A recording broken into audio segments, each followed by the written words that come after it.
Lights, camera, action.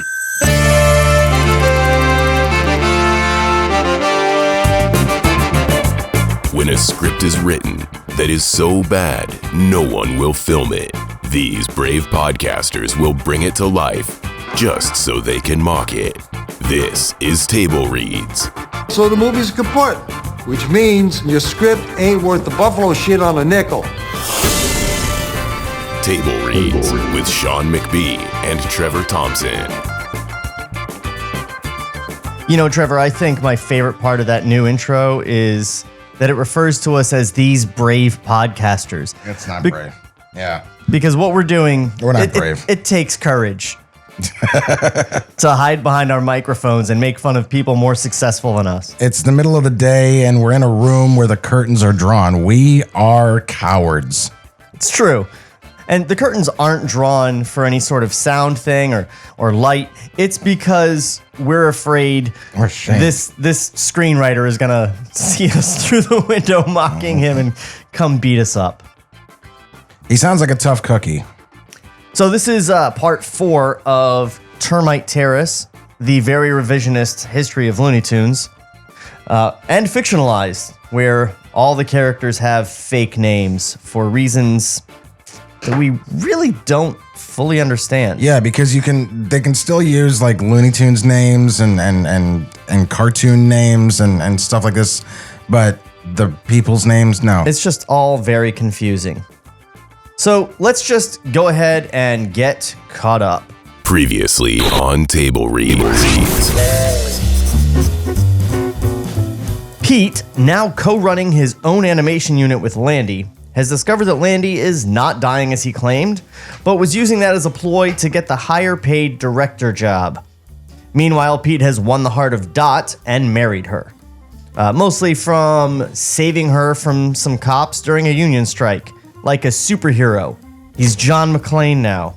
So anyway, when we left off, some of the gang had just been sent by Mort to represent the studio at the 1940s World's Fair, which was introduced by a large animated sequence making jokes about the World's Fair. Fade in.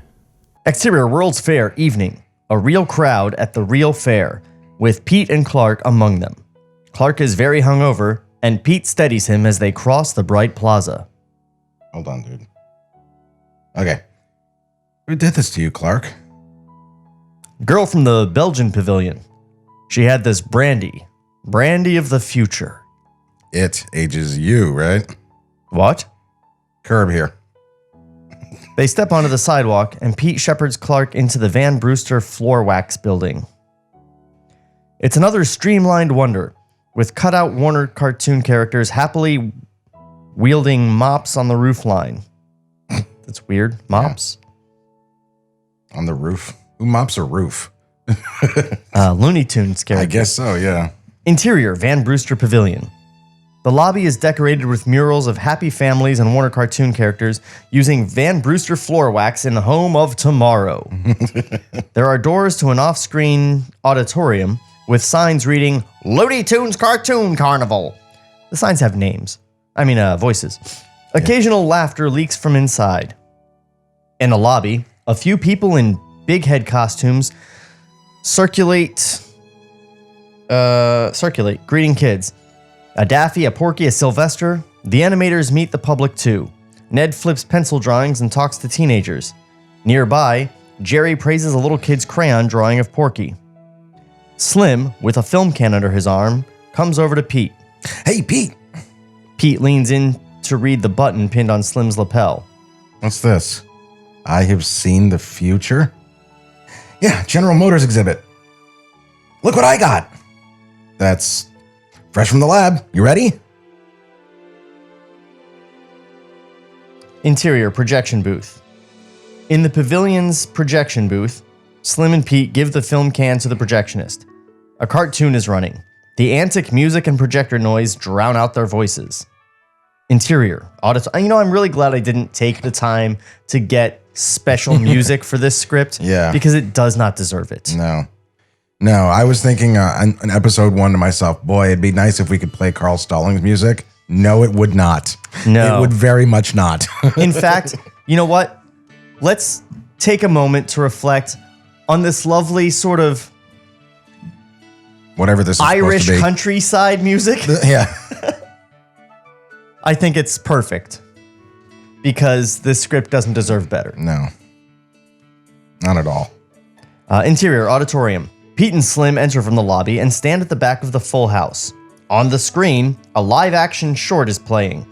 Mort Gustafson in his office, doing his stiff best to project warmth as America's Mr. Laughter. I believe it's pronounced Gustafson. You're right. Yeah. Where we come in, Mort's back is to camera as he works at an easel hidden by his body.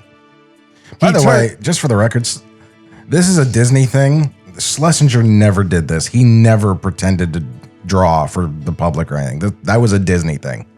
Not that Disney couldn't draw, but when you see the film of him drawing, Freddie Moore, the top Mickey animator, had to teach him how to draw Mickey, his own creation, for publicity. This has been another Animation History Minute with Trevor. Thank God it's only a minute.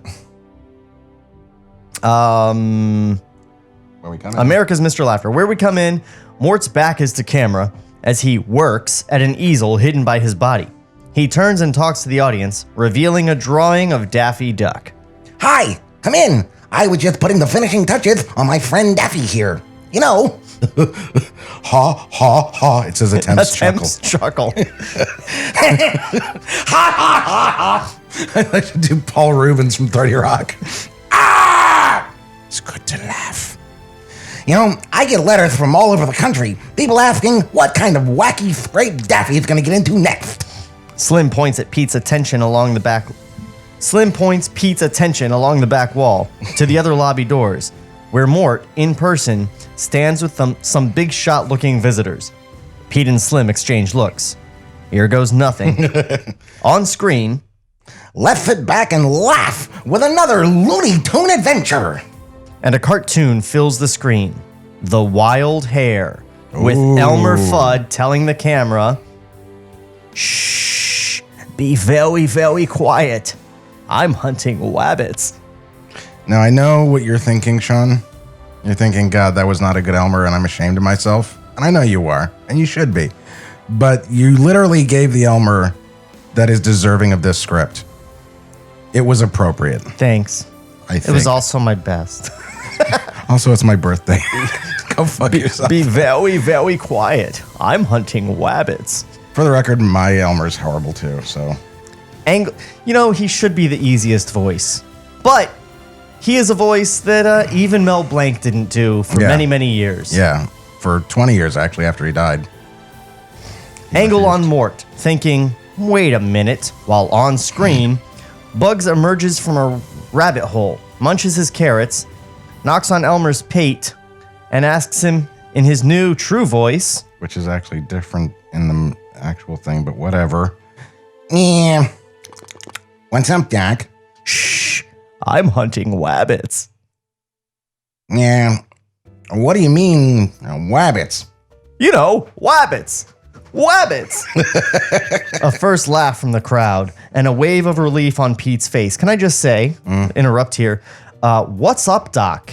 Is what got that first giant laugh from the crowd. Yeah, 'cause- Historically speaking. Yeah, because people couldn't, it was like, wait a minute, you're firing a gun into my house and you're casually going, hey, Mac, what's up with that? Yeah.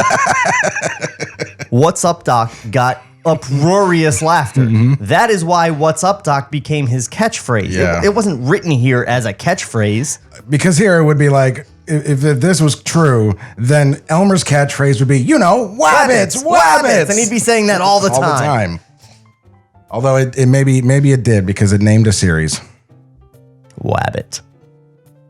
First laugh from the crowd and a wave of relief on Pete's face. Forget about Mort. Pete and camera look around at the audience. People of all the world's ethnic... Okay, so they are Camera's saying the at this character. point that Pete is the director of A Wild Hare. Wait a minute. Read that again. I must have missed that. Please say that again. Okay.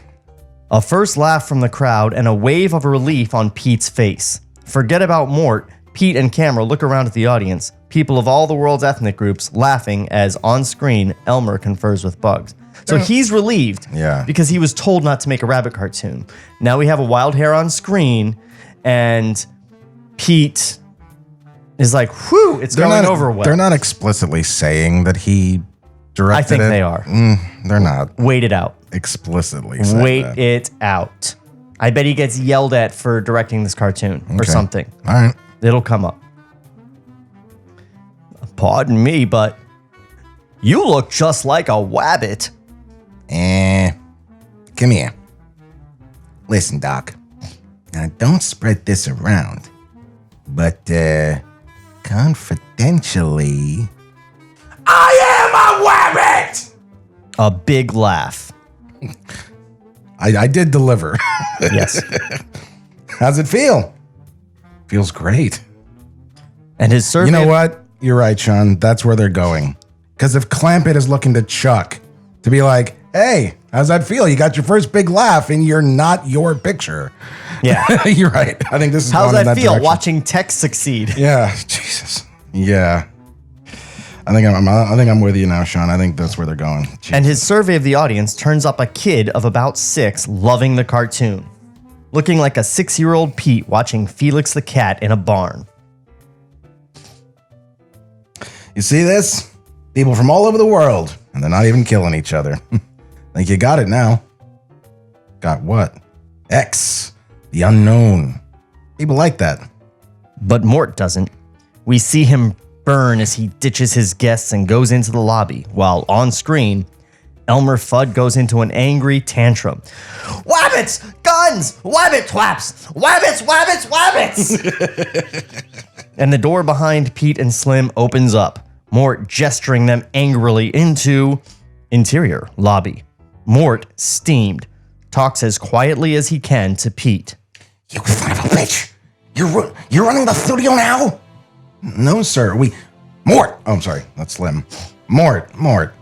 You telling me you telling me you could do this?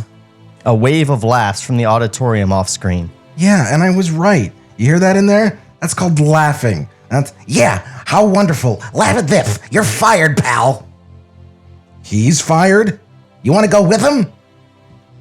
I'm gonna need your help here, Sean. Yeah, I'll be Slim. Okay. No.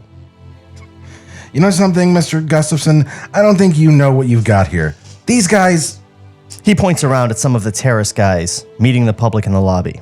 they're doing something for people. People are starting to look this way. You keep your voice down and For people that have to work for people like you all day. And the least you can do is, don't you tell me how to. He's raising his voice. Terrace guys and civilians alike are coming over as Slim's anger builds, the look on his face like the time he burned the drawings. for the record, my anger's building. Just listening to this. Jesus fucking Christ. All I'm saying, Talking about people are laughing. You don't even know it's a goddamn business. Who the hell cares if people? no more. That was Slim, by the way. No more. And suddenly, he's hitting Mort. For a beat, it looks like normal frustration. The guys are on his side. Oh my God, this But is... Slim keeps at it, hurting Mort now, and Pete and other terrorist guys try to pull him off. Slim, no, Hey, come on. Hey, whoa, chill. Stop. Chill. In 1939, is that what they were saying? I'm giving the script everything it deserves. Exactly. I think you're giving it more than it deserves. I hate this script now. What episode is this? 4? Yeah. Ugh. Hey, 26 pages left, buddy. Fucking We can good. do this. You don't remember the story about Bob Clampett beating the shit out of Leon Schlesinger in public at the World's Fair? Yeah, beating up somebody who he admired and was, by the way, legally related to by marriage. Yeah, that guy that he hated. Yeah, I remember that. I also remember when Chuck, a year into the studio, having learned the ways of the studio, Created Bugs Bunny. and standing up for everyone that was there. Oh, fuck you, Chuck. I'm glad you're dead. Hold on. Everybody, I would like you to go Google a picture of Bob Clampett. We'll wait. Yeah, go for it. Go Google Bob Clampett. And then I want you to close your eyes and picture him beating the shit out of the inspiration for Daffy Duck's voice. Out of anybody. He's one of the most happy-go-lucky people ever. Yeah. I want you to picture this guy beating the shit out of a marshmallow. Yeah, Leon. Chuck did not like Leon, but Leon loved Bob, which is another reason Chuck didn't like him very much. And the guy in the Porky Pig costume. If Joe Dante wanted to make this movie, he should have, instead of just talking to Chuck constantly. Yeah. Clampett was alive. Yeah. He could have gone. No, he wasn't. Didn't Clampett die in 92? No. Clampett died in 84. That early, 84, really? 85. Yeah. So Sodi was looking after the interest at that point. Frizz was alive until 94. Yes. Go talk to fucking Frizz. Yeah. And Frizz didn't pull any punches either. Frizz. Go talk to Mel. Go talk to June Foray. Yeah. These people were around. Jerry Beck, any number of the historians out there. Yeah. It is very. Instead, just let Chuck run over history and paint himself as king shit. I've always thought of Chuck as king shit. Yeah. That's changed. That's why we're so mad, guys, is as fans. It's one thing to be aggrandizing and everything, but when you actually have the goods. Aggrandizing? Isn't that what it is? Self-aggrandizing? Self-aggrandizing. What did I say? Not aggrandizing. I said the same word and you're getting worried about the syllable. It's the pronunciation. It doesn't matter. Versus aggrandizing. Makes no difference. Anyway, the point is, it's the fucking. I was on a good flow and you fucked it up. The point is that's what I do. That's why we're mad about this. That's why this is so infuriating. It's not just a bad script, and it's not the whole thing. We about Chuck. already thought he was great, but it wasn't enough for him. Yeah, he needed to pat himself on the back, and it's like, well, pat yourself on the back for shit that you actually did, Chuck. Yeah, there's a we love you because of reason. There's good reason for why we love you. You don't need to make shit up. Yeah. I mean, you did What's Opera Doc. You don't need to take credit for the creation of Bugs Bunny. Yeah. And that's the other thing. For fuck's sake, and that's something he accused Clampett of, too. He accused Clampett of claiming to have created Bugs. And where's Tex in all this? Tex, that's a long story. When did Tex die? Before Clampett. It would have been, I think, 1980. Late 70s.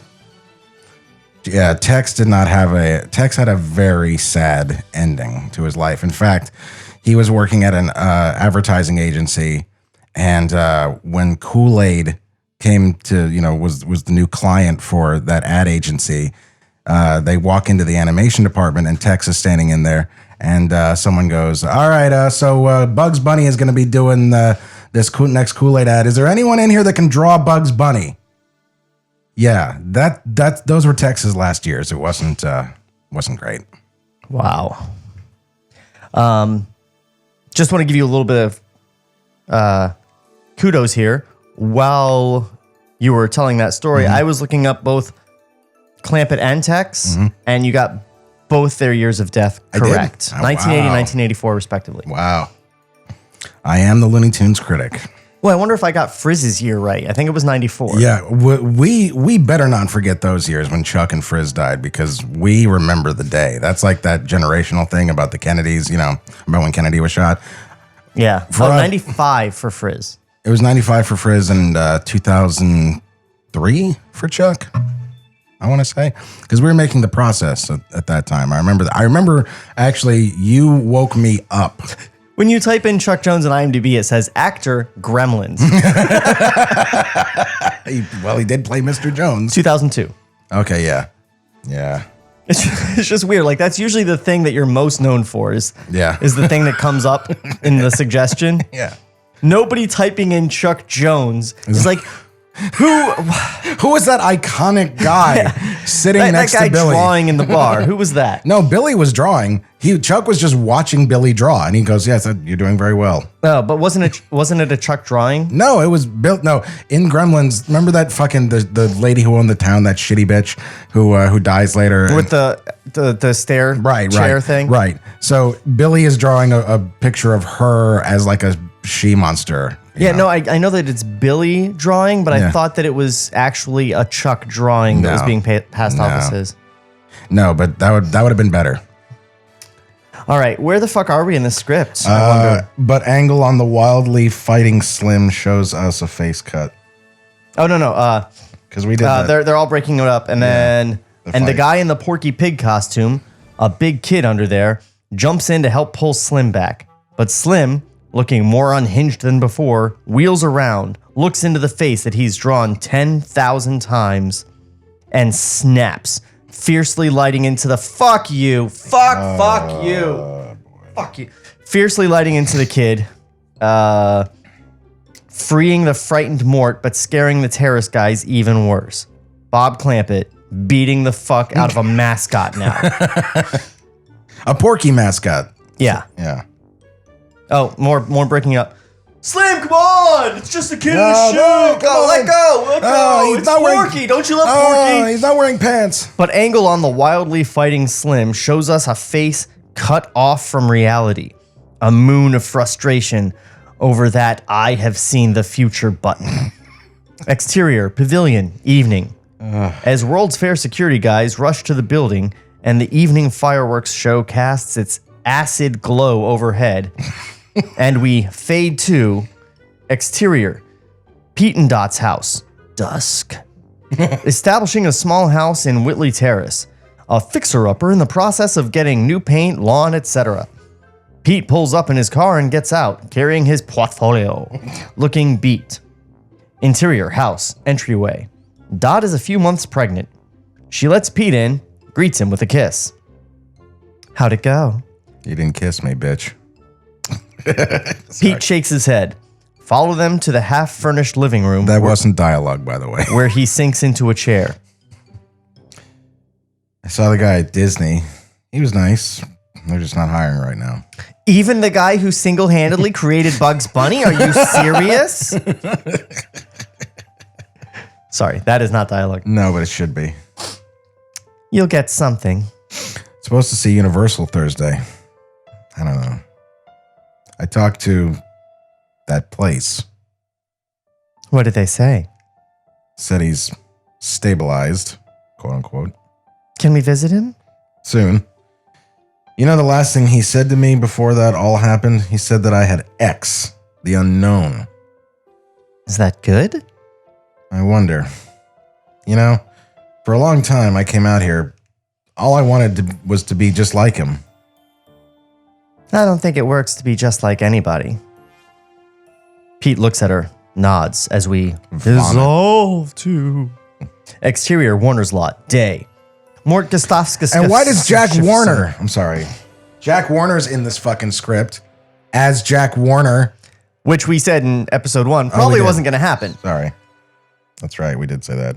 But yeah, why does Jack Warner get to be in So the I script? guess we need to rename Warner Brothers to Warmed Up Brothers or something. Ringling Brothers.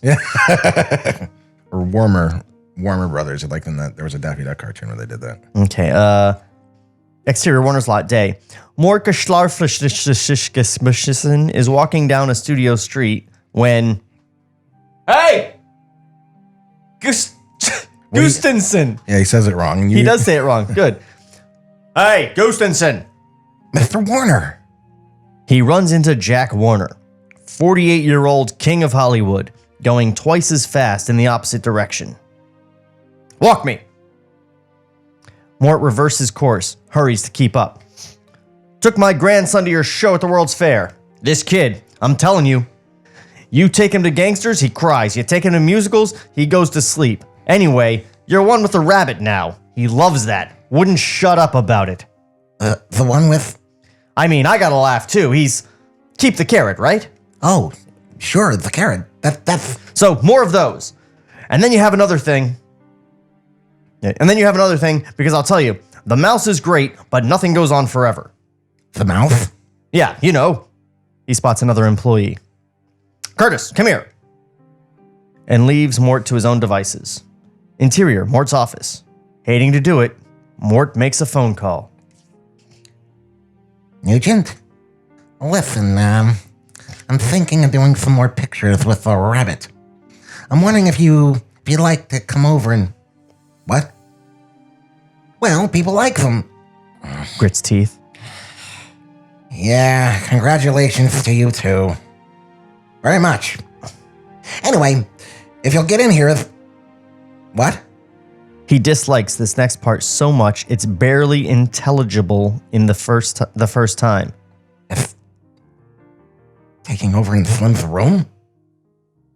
I said taking over in Slim's room, you deaf? He hangs up, broods a moment, then tries sketching bugs on a slip of paper. It's hopeless. He knows it. Into the trash. Like he's like, I'll take a shot at this. How fucking hard could it be? I'll just draw Bugs Bunny 4,800 times.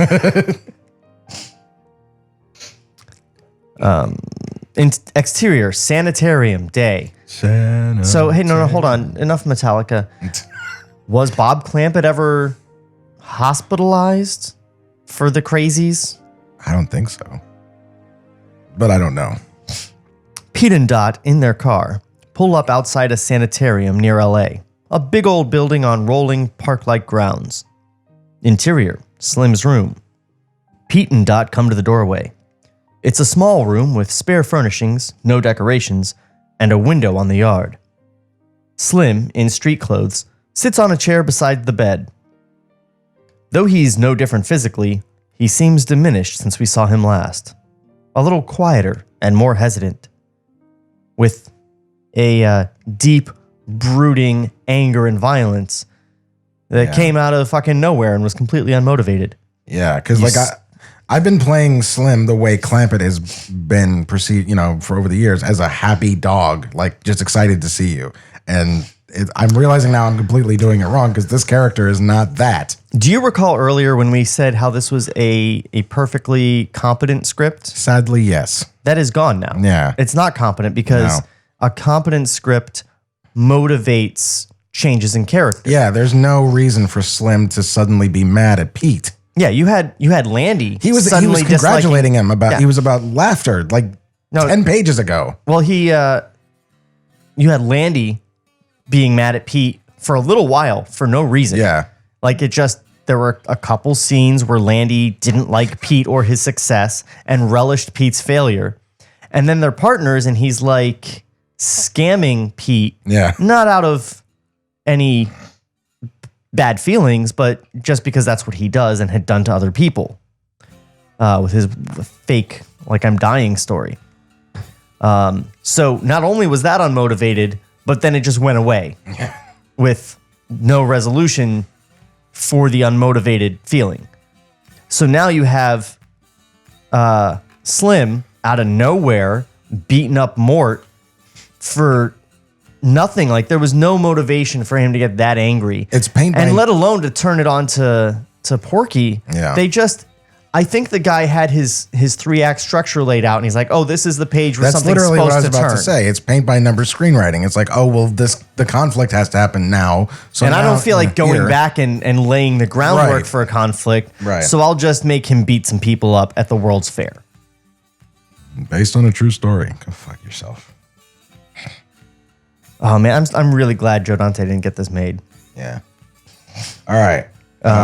Slim in street clothes. Is that where we are? He dislikes the next. It's Slim's room. Pete and Dot come to the doorway. It's a small room with spare furnishings, no decorations, and a window on the yard. Slim in street. Oh yeah. Quieter, more hesitant. Hey Pete, Dot, come on in. You guys didn't have to come way the hell out here. At pregnant Dot. Look at you. It's good to see you, Slim. How are you doing? Okay, I guess. Boy, Madeline's mad as hell. She thinks I'm dogging it. Comes out and yells at me, "There's nothing wrong with you." She never thought that before. Have a seat. They sit. The studio called. They want me to come back. You going? I don't know. Working for those guys. You don't work for them. Right, I remember. I don't think we've got anything for you out there. What? That's what it said. I don't think we've got anything for you out here. Out here, I'm sorry. An exchange of gestures. Slims says, "It's up to you, kid," and Pete says he gets it. You're not crazy, are you, Slim? I don't know. You beat up the boss? Maybe. But you beat up the boss and a pig. You were mad. That's not... You know what I think? It's like in one of our things. Guy goes off the cliff and he's up there in the air. You know the deal. Keeps running. People like that. As long as he doesn't look down, he's fine. He always looks, though. Slim looks around the room. Yeah. Eventually. He makes a little wave of goodbye, turns back toward the window. Pete and Dot start toward the door. Hey, but Pete, don't give those guys any peace. Nah. Slim nods and fixes on the window as Pete and Dot leave. Dissolve 2. Interior, Termite Terrace. Room 15. Womp womp. Clark, Ned, Jerry, and the rest of Slim's troops are in here, sort of working. The mood is subdued, and as Pete comes in, conversation quiets altogether. Carefully, he goes over to Slim's vacant table and shakes some dust and dead petals out of the neglected bud vase. Frabrabrav. With everyone watching, Pete opens his briefcase, takes out a flask of water for the vase, and a fresh bird of paradise in florist's paper. He positions the flower, touches the chair, but doesn't sit. He takes a few Bugs Bunny gag drawings from his briefcase, pins them up on the corkboard behind him. Now the the new Bugs picture. He looks at the guys. Is this okay? They look back. Go ahead. The gag here. Elmer goes for vacation in the woods and Bugs is there driving him crazy. You figure Elmer, he's gone out and bought the new tent and everything. West and we waxation at West. And this is a Clampett cartoon, okay? Just for the record, folks. Not a bad Elmer voice, and the ice starts to break. Right. So he sets up the tent. The rabbit pulls the tent down in his hole. It comes out all tied in knots. Yeah, that's good. Try that. Ned sketches. He could keep him from going to sleep. That's how you drive someone crazy. Yeah, no kidding. Okay, wait. Elmer's in the hammock. It's daytime. Bugs makes him think it's night. He could put a pair of glasses on him and paint them black. So he... Oh, bedtime already. Yeah. So he goes to bed. Bugs takes the glasses off him. Wakes him up again. Morning already? Elmer jumps up and Bugs gives us one of those, ain't I a stinker, or... Oh, this is Jerry. Folks, I do this kind of stuff to him all through the picture.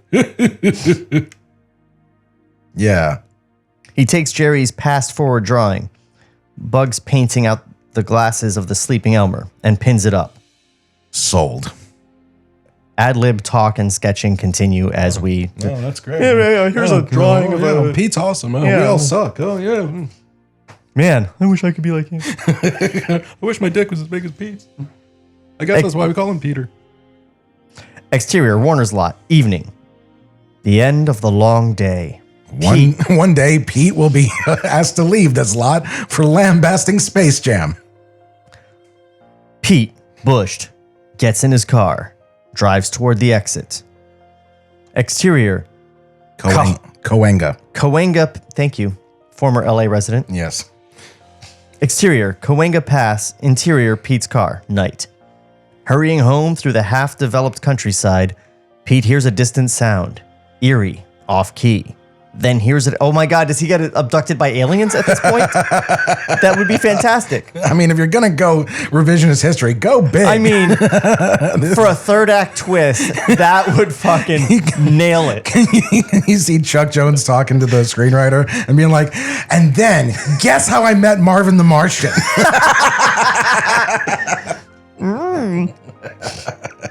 That would be so much better than what we're about to read. Eerie, off-key, then hears it again, but closer this time, and suddenly finds, fuck you, a coyote in the roadway, staring at the oncoming headlights. Oh, fuck this script. Pete swerves into the opposite lane to miss the animal, and then spends the next 6 years coming up with a cartoon for him. Fuck this script. Oh, boy. Yeah, seriously, if you listen to this whole script with us and you still want them to make this, you missed Look, the point. To us, we're we're mad at it because we know of this history. Yeah. To an extent. But even if you don't, it's a bad script. Yeah, and even if you don't, you're like, I don't know why these guys are so mad. It's just, it's not a good script. But wow, these guys are real pissed. Like, I think these guys are about to punch a guy in a pig suit. Do they know about women?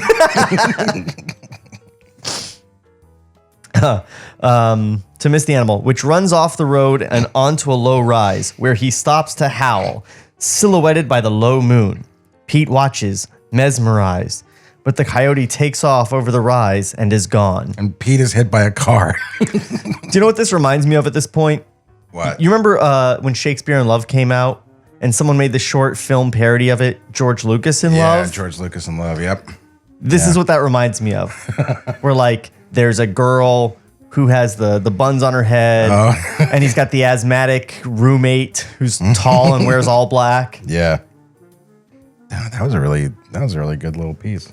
Yeah, but a feature-length film does not need to take such shortcuts to like, oh, he saw a coyote. Like, he can sit in a room and want to make fun of those cat and mouse cartoons and shit. I mean, or this is supposed to be comedy. Like, all throughout his book, there's stories of like, I came up with this gag because on the weekend I had to put something together in the garage, and the way in which I injured myself I never thought possible, and it's like show him in the garage and then do some kind of not this pratfalls or something. Not this weird like shamanistic omen of a coyote on his way home from his first night. Being the guy in charge of Bugs Bunny. And then right after it, I'm seeing down here ahead, they actually do address where he got the idea of the coyote. And it's like, well, then why have that other stuff before it? Because it's a talismanic. Okay. It's hack is what it is. Just hacky bullshit. Yeah, talismanic is too distinct and good of a word to... Well, I don't know. They use that other word, frowsy. Frowsy, which, by the way, describes this script. Look up the definition. Sean looked up the definition of frowsy. It's scruffy and unkempt. Yeah, that's about right for this script. Yeah.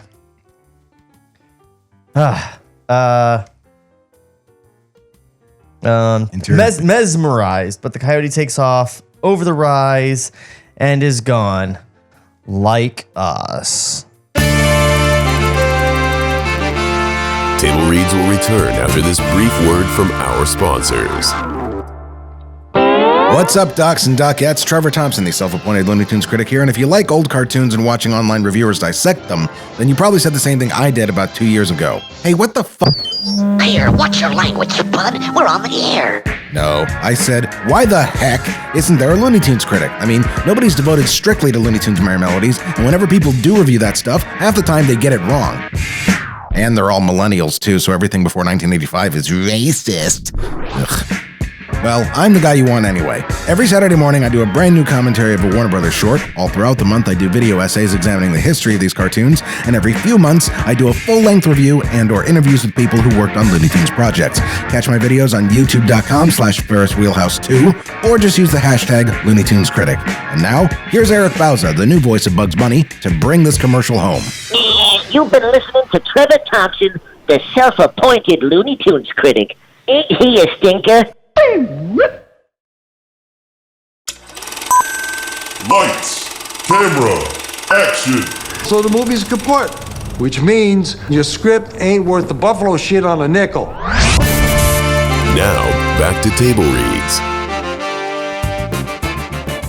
So, because right before the break, we had a bit of a diatribe. Yeah. I think we said all that needs to be said up to this point, right? Yeah, it's just tedious at this point because they're just going to keep making the same mistakes over and over again. Well, let's find out what Pete's great inspiration was following the coyote incident. The coyote incident. That is exactly what we'll call it. Yeah. The coyote incident. Fade in. Interior, Pete and Dot's house. Later. The living room is coming along. Dot heads for a chair with a book, stops on the way to see what Pete's reading. Roughing It. Yeah, Mark Twain. I haven't read it since I was a kid. Maybe one day I'll get to dress like him everywhere I go. Sorry. Reads. This is actually the one good piece of text I get to read, other than the cartoon stuff. The coyote is a long, slim, sick, and sorry-looking skeleton with a furtive and evil eye and a long, sharp face. He has a general slinking expression all over. Camera moves to Pete's free hand, which is sketching on a gag-sized piece of paper. Because you can read and sketch at the same time. Also, when I see the term gag-sized piece of paper, I'm picturing something 8 feet by 4 feet. Yeah, well, that's What he means is like an a thumbnail, index card. Right. It's a cross between the coyote he saw and the one described by Twain, but with the Looney Tunes approach already transforming the creature. Mind the radio. You mean the art style that Robert McKimson created? That one, yeah. Mind the radio? Pete, absorbed, shakes his head. Dot turns on the floor radio, which warms up. The coyote is a living, breathing allegory of want. He is always hungry, always poor, out of luck, and friendless. He's interrupted by the radio, an urgent newscast. Japanese bombing of the U.S. Naval Station at Pearl Harbor. Japanese bombing of the U.S. Naval Station at Pearl Harbor, Hawaii, at midday today, Eastern Time. Pete and Dot stare at the radio. This is the part where Chuck goes and kills Hitler. Casualties are described as heavy. President Roosevelt is expected to address Congress tomorrow and ask for a declaration of war against Japan. He has ordered that all Japanese citizens be picked up and placed under surveillance. Yeah, that happened that day. That day. At least we know the revisionist history isn't just exclusive to... It's all over the world. This is basically an alt history. It's like Pearl Harbor happens, the dust is still settling, and Roosevelt's like, we should round up all the Japs and put them in internment camps. Oh, man. Dissolve 2, exterior Termite Terrace, day. A few weeks later. The backlot street is now an army camp set, with jeeps, barracks facades, and extras in uniform. They're already making World War II pictures. The backlot street of Termite Terrace? Oh, okay, whatever. Termite Terrace is on a backlot street. Yeah. I thought for some reason they were saying it was a set. No, I mean, the slug line could have been more clear that it's the Warner Brothers lot. Yeah. Interior, room 15. Pete and Jerry are at the board, pinning up gags for Bugs cartoon discussed at the story session. Animator 1 comes in and admires the work in progress. The board is nearly full. That's just about it. That's just about it, isn't it? Better be. We've got to start the training cartoons. We've got the Army advisors coming in next week. Clark comes in, carrying an empty cardboard box. He starts putting the contents of his desk into it. Hello and goodbye, men. We sail at dawn. You got drafted? Shakes his head. Enlisted. So that future generations, when they are bored, will have a Europe that they can do. You got a lump, don't you? Landy breezes into the room. Well, fellas, this is so long. I've had an offer from a bigger outfit. Pete goes over to him. Yeah, huh? Well, here's something I've been wanting to do for a long time. He readies a punch, but Landy holds up his hand for a timeout. Sure, Pete, go ahead. Take a shot at me. But you'll have to stand in line. The Japs, the Nazis, they get first crack, my friend. They've been drafted? I'm sorry, you've been drafted? Landy nods. How was the physical? But Landy steps away, already working on his 1,000-yard GI stare, as Ned enters in the background. I'll see you guys, and if not, well, happy landings. He leaves. The hell was that? Private Landy. Ah, jeez. The country's doomed. Let's surrender now. Smash cut 2. Cartoon image of terrible music. Of Daffy Duck in army uniform. Surrender? Ha! He's on solo patrol in a desolate setting at dusk. talking to himself as he cleans a rifle that is twice his height. We did it before and we could do it again. I'm sorry. We did it before and we're going to do it again for those who missed it. In the cold trees around him, pairs of wicked eyes start to appear. Daffy absently addresses them. Like you and... More of the eyes appear and move forward to reveal that they belong to cats with ominously foreign faces. You mean racist faces. And you. Daffy does a take. He finally realizes he's cornered. You mean surrounded. The cats move in. He backs away and a tiny pellet drops from nowhere into the midst of the advancing cats. They give it a curious look as it fizzes on the ground. Batman swoops in. And it goes off, blowing the cats to pieces. It's the violent image of Ned Welch's dreams, flying limbs and startled, torn-off heads. But now a wave of crackling light comes from the place where the explosion occurred. I was just waiting for that end. Yeah, right. Freezing the segmented cats in midair and stripping them of their outer form to reveal skeleton arrays of small, bright-colored spheres like atoms in a science textbook. Daffy watches, boggled, as the spheres dissolve to the ground. He regains his bravado, but keeps backing up. See, I don't understand why they don't just say, we'll play the clip from this cartoon. Like, they're describing what happens in the cartoon with no changes. Yeah. Weird. Yeah, we'll give him the old, He backs into a fox who wears glasses and a white lab coat. Daffy jumps a few feet. Ah! Shh! That was our secret weapon. Is he German? I don't remember this cartoon. It's a Tashlin black and white cartoon. Shh! That was our secret weapon, number ZX17 squared. It disintegrates the integrity of their subchemical integration and gives you whiter whites. Can you keep a secret, soldier? As Daffy stammers an answer, new angle reveals. Interior, Army Intelligence Room, day.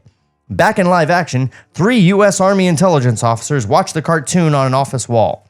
The senior officer turns the projector off as one of the others turns the lights on.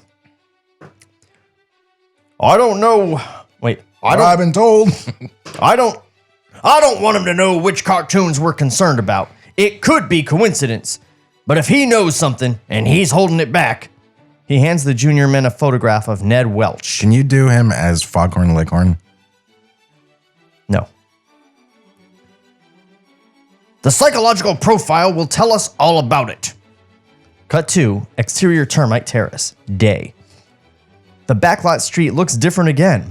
At first, we might mistake the construction guys working here for grips or actors. But they're for real, and they're demolishing the backlot street of buildings, while a fresh sign promises the future home of Looney Tunes. Interior, Termite Terrace, room 11. There are some new faces here these days because Trevor predicted that we were going to introduce new characters in Act 3. Yep.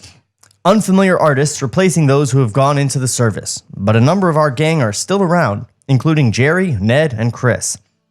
We spot some Bugs Bunny merchandising stuff alongside the older Daffy and Porky products. Pete, handling Bugs Extremes to a couple of young animators, is interrupted by a phone call. Handing, not handling. That's why. Okay. Oh, whatever. Pete, it's your wife. That's a great voice. Yeah, what's up, Dot? And then by a stiff, young, uniformed army advisor. Morning, Pete. See you a minute here? What? See you a minute here? Okay, I'll try it again. Morning, Pete. See you a minute here? Pete into the phone. Call you back. Pete hangs up and follows the advisor to the corkboard, where drawings for a training cartoon are pinned up. Bugs Bunny taking a rifle apart. Take a look at this. This clearly shows the safety on this ordinance as being knurled. Knurled? It's another word I got to write down. Hold on. You don't know what knurled is? I don't. It's that like diamond pattern that you get into. Ooh, I'll show you. Talk. All right, so you said you're getting ready to show me a pattern, and right before you did it, you went, ooh. Ooh, I have the pattern. Let me get out my pattern book. No, I just remembered that this is knurling. Oh. So that's a knurled. So how do you describe that for the listener? I don't have to because they know what it is. You're the only dumb one. Oh, sure. Everyone knows except me. Yeah. The sonic screwdriver has knurled. The 11th Doctor Metal. sonic screwdriver. It's the diamond shape that you carve into metal to get a grip. Oh, okay. Get a grip. Yeah, man. Get knurled already. Let me do it again. Oh, yeah. This whole conversation is you Yeah. because you decided to be the advisor. So Yeah. go ahead. Take a look at this. This clearly shows the safety on this ordinance as being knurled. Well, we did it. We did it from the drawings you guys gave us. Oh, those drawings are inoperational. Look at your spec update. That's not knurled. Got it. Anything else? The advisor leads Pete down the board, a few drawings away. I like this. Does this joke really work? Excuse me? It just seems flat to me. Maybe more of a twist. Pete blinks. Play with it. As he leaves, a passing young assistant asks Pete, Pete, have you seen Bambi yet? Yeah, it's pretty. I've got a friend that's an assistant at Disney. Disney's. He says Walt ran one of your Bugs pictures for the whole bunch of the guys there. Told me he wanted to see him do something that funny. And Bambi is what they came up with. That stops Pete. He reflects on it for a second, till Animator 2 comes in, gesturing toward the disappearing backlot street next door. Boy, I just saw the plans for the new building. Water coolers, linoleum. They're saying December.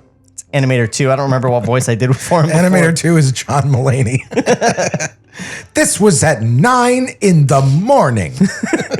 They're saying December. That's so soon. Soon? You hate this place. Yeah, I'm gonna miss hating it. Lou Brand comes over to Pete. Pete, this business over here. He leads Pete to another set of gag drawings with a caricatured Hitler prominent. Lou looks around, makes sure the army guy is out of earshot before he speaks. Aren't we being a little rough on Hitler here? I mean, we don't know who's going to win this thing. That's not even fucking Warner Brothers. That's MGM. Fred Quimby said that to Tex Avery about the cartoon The Blitz Wolf. Now he's stealing from other fucking studios? Fuck you, Chuck. No, hold on. I'm gonna put this on the screenwriter. He's just mixing I guess. I mean, he's making anecdotes now. He was making Schlesinger out to be like Disney with the whole drawing thing. So Yeah. who knows? He's just making animation stew. Only 9 more pages. Jesus Christ. This hurts. This might be like the... Hold on, I'm gonna read this again. Aren't we being a little rough on Hitler here? I mean, we don't know who's going to win this thing. Well, you'll be okay either way. Lou starts to answer, stops, and leaves, doping that one out.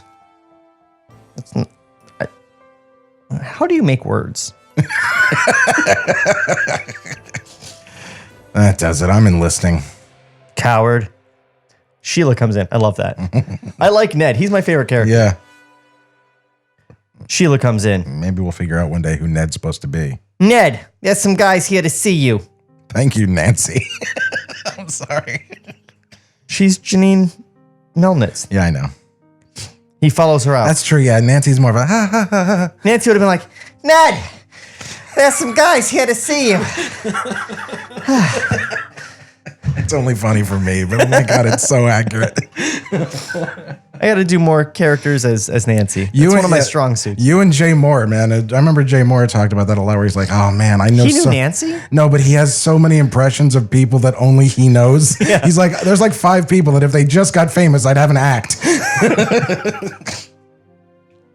Ned, there's some guys here to see you. He follows her out, past Jerry, who's going over gags with 2 young animators. Jerry's happier than we've ever seen him. And the giraffe says, smudgy eyes know the social diseases can be lurking anywhere. And then we go to the girl here. Now this part's terrific. Pete, heading for the corridor, stops at Chris's desk. Chris is piling up drawings as fast as ever. I was thinking, you think we could do one that was just a chase, like the whole picture? Oh my God. Chris answers without looking up from his work. No talking. Hmm? No, it's He goes into the hall, interior, corridor, and has another near... fuck you. And has another near collision with Rudy the runner. Still thinking, Pete moves on as we cut to interior, room 15. In the otherwise unoccupied room, Ned is at his desk with the 2 plainclothes intelligence officers who have been sent to check him out. You be both those intelligence officers. Okay, I thought you were already Intelligence Officer 1. Okay, I'll be intelligence officer 1. Mr. Welsh, we want to talk to you about your work. Your cartoons, the way you handle certain scenes of... Violence. Conflict. Ned nods soberly. We've got this cartoon idea. It's called Itchy and Scratchy. I know the stuff you're talking about. I figured someone would be coming around. See, I've believed for years that there are better kinds of damage. Better ways to blow things up. It's kind of my passion. The officers exchange a look. Better than... The way we do it now. Excuse me. He has noticed the time on his desk clock. He opens a desk drawer, reaches in with tongs, and comes out with a steaming hot dog.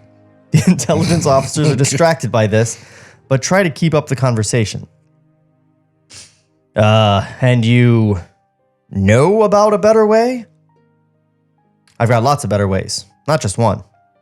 The agents are intensely curious, and Ned opens another drawer, takes out a condom. I've got things that would devastate them. I mean, why not just flatten the little bastards? I've got the drawings. What kind of... For example, I've got one involving a Dachshund, a piece of flypaper. Dachshund. Dachshund. Is that how you say it? Yeah. I've got one involving a Dachshund, a piece of flypaper, some pepper, and an electric fan. He makes an explosive gesture with the naked hot dog in one hand and the condom in the other. Pow!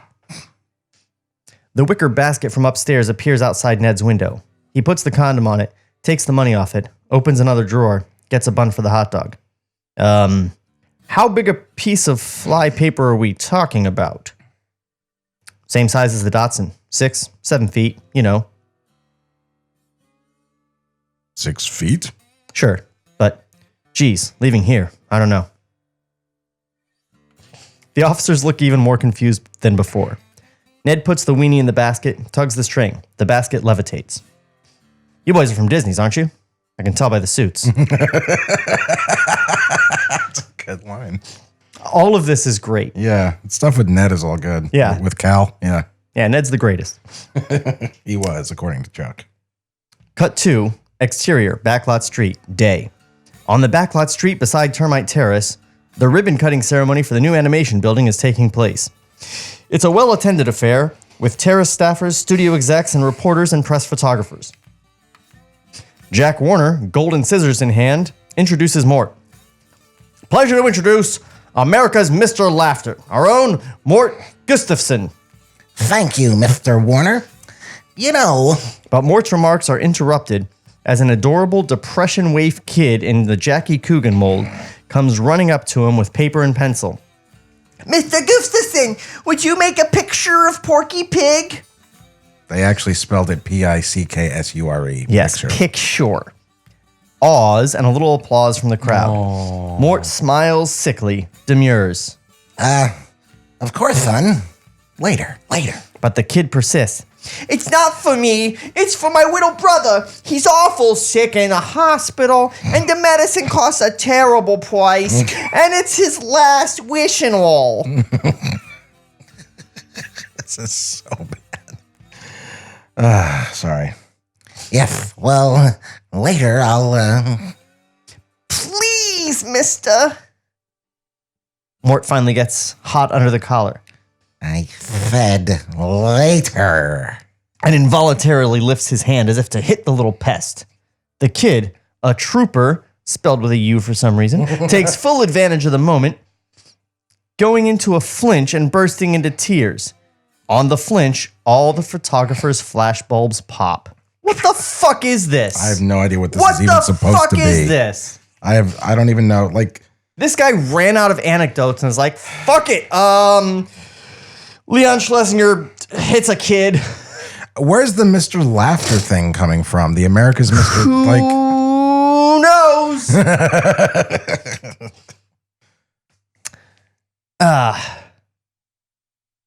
Oh, there we go. Can we just tap out early? I mean, good God. Mort, flustered.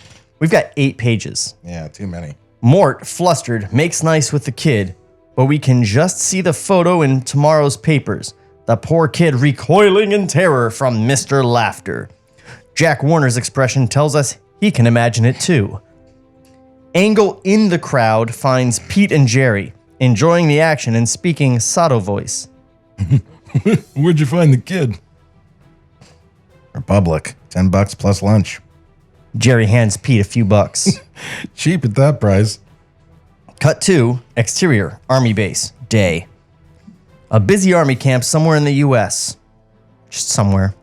Among the soldiers heading into a Quonset hut, we spot Jack Landy, smartly uniformed and yakking it up to a few other soldiers as they file inside. I feel like yakking. You know who's making these training things? Warner Brothers. I used to run things there. You know, pretty much. Uh-huh. I'm a soldier, by the way. Great bunch of guys back there. This ought to be good. Interior Quonset hut. The soldiers, on benches, watch a training cartoon in the style of Warner Brothers' Private Snafu series. What do you mean the style of? Why isn't it Private Snafu? It's just Private Snafu.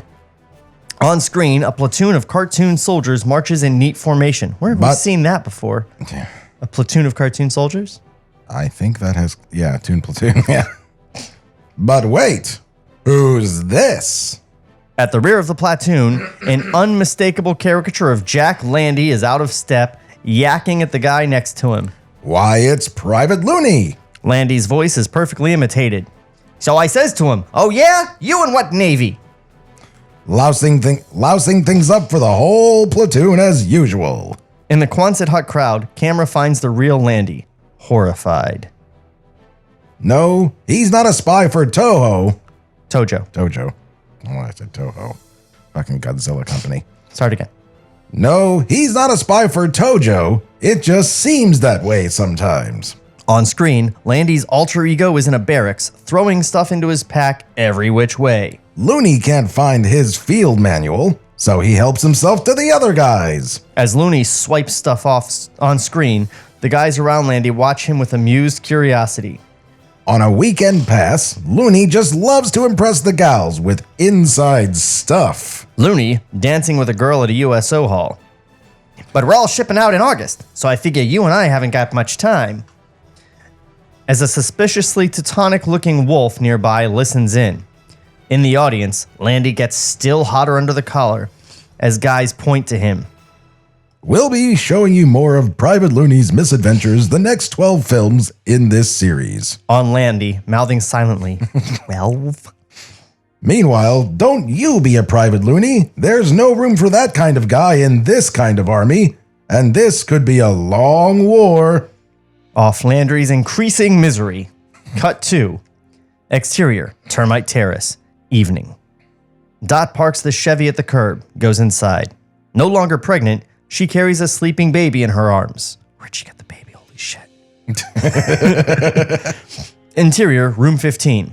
Pete is drawing, cranking workout, oblivious to the late hour and the fact that he's alone. Oh, this is the scene where he animates an entire cartoon all by himself in one night. Because that's how I feel like Chuck's portraying himself. Yeah. Oblivious to the late hour and the fact that he's alone. Almost as bad about this as Slim used to be. Dot comes in behind him, whispers, "Pete." He starts, then sees Dot and the kid, and beats them up. Then sees Dot and the kid and looks at his watch. They whisper, I'm sorry. "It's okay." Pete looks at the conked out kid, smiles. They walk quietly to the door. "Hungry?" Yeah, let's eat her.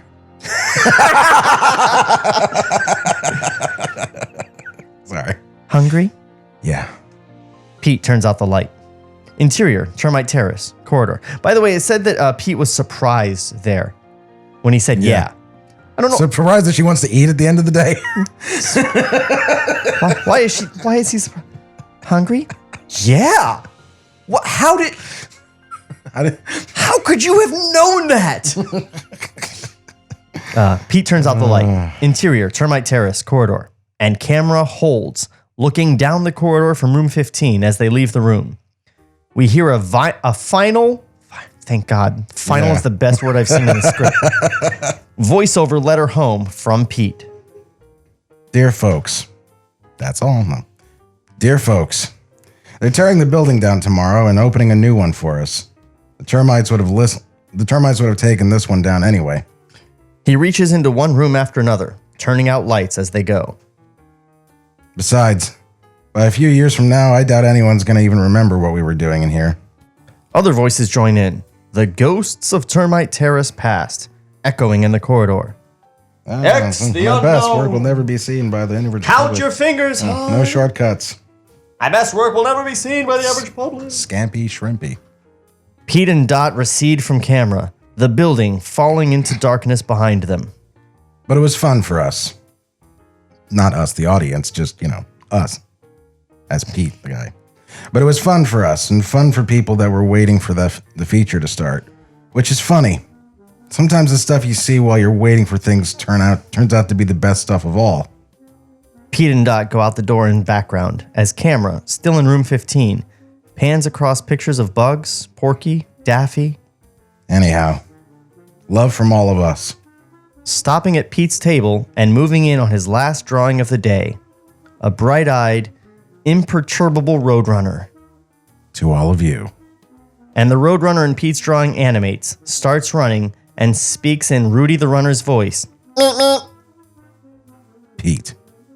Camera moves in, till the moving image on Pete's table fills out frame as Wile E. Coyote takes off after the Roadrunner in their debut Fast and Furious. A cartoon that would come out 10 years later. Under our end credits. Wile E. paints a fake tunnel on the rock face, watches the Roadrunner run into the tunnel, then slams flat against it himself. He sets up a fake school crossing sign only to get blended by the Roadrunner as he blurs past, returning with a sign that says, Roadrunners can't read. We know, we've seen the cartoon. Why is he describing the whole cartoon? Because he's a hack writer. It plays under our end credits. It's all you need. Yeah.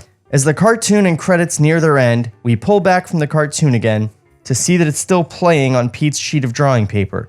The last image stays there for a second, then fades from the paper, leaving room 15 still and empty. And then the room is flooded with light from the windows for just a moment before we fade out. The end.